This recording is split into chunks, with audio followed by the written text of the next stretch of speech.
as for that wiring, maybe the second switch doesn't matter whether or not the red wire is screwed on this side or the red wire is screwed on the other side. Maybe it just matters that your first switch where the power is coming in, you make sure you make sure that you're putting that red wire on the three-way wire side. I'm thinking that, remember when this was hooked up before in that box? We had a black here, red there. I'm thinking, and the main black was main power coming into that box, coming into this light switch up to go up to the lights was down here. I'm thinking if they put the red wire over here instead of on this side, maybe the three-way wouldn't have worked properly. Maybe it matters just for the one particular side. Maybe. I just don't know. And maybe it doesn't matter anymore. It used to matter years ago where you put your three-way switch. I was taught. Okay, maybe as long as you get your power, your main power down here coming in, it's okay for your main power that comes into your box. Okay, I just I'm kind of at a loss to explain to you how the light switches work nowadays, because years ago, like I say, this was always the side that I would hook the red on. Okay, I'd hook the main power, and then the main power didn't even matter which screw it was here. It could have been there or there. You know, as long as the red was on this side. That's how I used to do it. But hey, apparently they're different nowadays. Okay, so now I got the power off. We're gonna shove those wires back into the box. Yeah, you got to remember what I always tell people. Hey, I'm just an average Joe. If I can do it, you can do it. So you're seeing an average Joe hook this up, and I go through different steps and processes and thoughts rather than a professional electrician. I know pretty much how to do lots of things on electrical. I don't know everything. I've hooked up, I've wired an entire house before a few times. I've installed sub panels and had to wire an entire sub panel before. But there's certain times when if I'm not the person who actually wired up something, sometimes it takes me a moment to kind of figure out how the last person did it, because there's always two ways to do things. Okay, so that's what was kind of throwing me.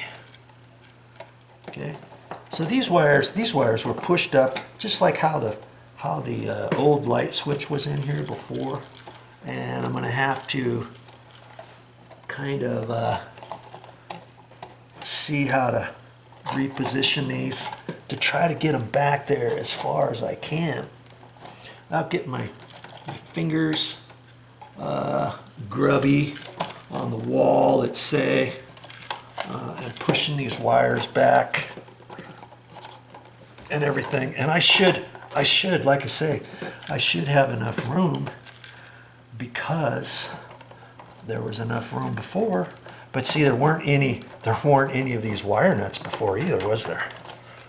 So I've got to make sure I've got enough room for those on how I refinagle these wires. You see what I'm saying? Saying. So we gotta do those in such a fashion to where when I put that up there, I've got enough room to wonky these wires in there. And let's see, it's kind of snug. It's kind of snug, so it looks like I can do it. But on the ground wire, I'm going to grab my pliers, and I can pinch the ground wire and kind of push that back.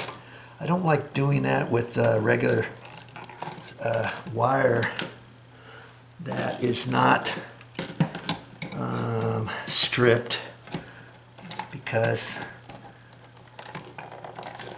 you risk going through that possibly, you know. And so I'm thinking I might, I don't know, I think I can do it. I might have to relocate this wire up because of the wire nut, you know, and then push that up in there behind that wire nut. There. That way I only have a couple wire nuts to mess with there. Okay. Now these are nice and flexible there. See? Nice and easy now, see? Okay. So now I had those little cardboard things in there, washers, and so now I can put those on further. See, I don't like to let the screws stick out so far, because then I can't push it in nice and flat, like how I'm going to see if it screws in. I don't like to just hold it up to there and say, okay, yeah, it's going to go, and then try to ram it in with my screwdriver, or, oh, just get a battery operated power drill, power screwdriver, Joe. Ram those screws in there, it'll go. Yeah, but you got to remember, these screws are only going into a plastic box, first off. The screws are only so long, secondly. And if the threads could start ripping in there and twisting and not tightening up. Thirdly, fourthly, you might think your screws are going in all the way, but you're actually bending this top, you're folding it over a little bit, because the back of this isn't going in far enough, because it's hitting a wire nut. And then when you put the cover plate on, it sticks out, because these are bent now. Lots of reasons why I use my screwdriver. And okay, yeah, fine. It takes me a couple minutes. Longer, big wow. Yeah.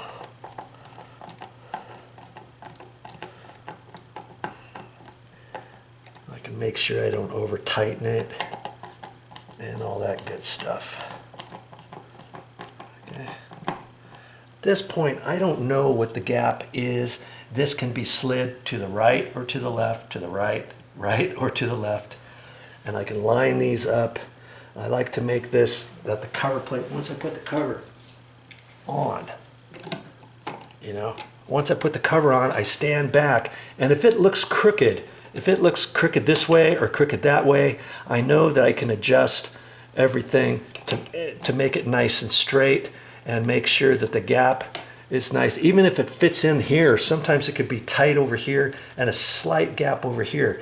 You can check that too. There's all kinds of things you can check before you get done, okay? So I'll work on that and show you what it looks like when I'm done. I'm holding that up there. It looks nice now. The reveal is the same all the way. Once that gets tight, this looks straight and all that. So there's lots of adjustments you can do on there, okay? Remember that. Okay. I got it all buttoned back up. Looks like nobody was ever there. You know, and that's how you want it. There you go. That's how you want it to look when you're done. And speaking of getting done, remember I told you this three-way light switch was still good. I'm going to put this in my goodie bag with all my little incidentals, my wire nuts, my different wire and different things. I wrote three-way on it so I know. Put some masking tape around there. This is perfectly good. Whenever I need one, I got it all right there. Well, that's all I got for this time, but I'll be back with more videos. And if you didn't get your full of how to install a three-way dimmer, That's probably what I'm going to do next, is install that one down there. And I'll title it something slightly different from this one. And if you want to see that, oh, I got it turned off. I got the breaker turned off on that too. You want to see that, stick around.